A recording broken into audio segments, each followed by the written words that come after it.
আগে ইমারুল ভাই কমেডি গুলো দেখো আগে 2026 এ কামব্যাক। ভিডিওটা দেখো অনেক মজা আসবে দেখো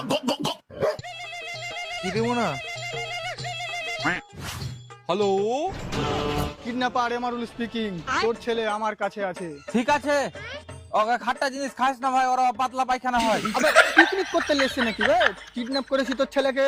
আচ্ছা, হ্যাঁ, তুই হয়তো জানিস না, ভয়ানকের আর এক নাম এমারুল। ও তাহলে তোমার নাম কি? কেন এমারুল? এখনই তো তুমি কহিলে ভয়ানকের নামে মারুল। আরে আমি ভয়ানক? তুমি তো কিডন্যাপার। না, আমি বোকাচোদা। হ্যাঁ, এটা তুই ঠিক বলেছিস।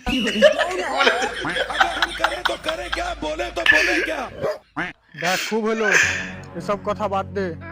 2 লাখ টাকা দিলে তোর ছেলেকে ছাড়বো। তোমার কাছে কি কিডন্যাপ করা আরো ছেলে পিলা আছে? হ্যাঁ আছে। তো 10,000 টাকার মধ্যে একটা পাতলা ছেলে থাকলে দিয়ে যাও, আর ওই পাঁঠা চোদাকে রেখে দাও।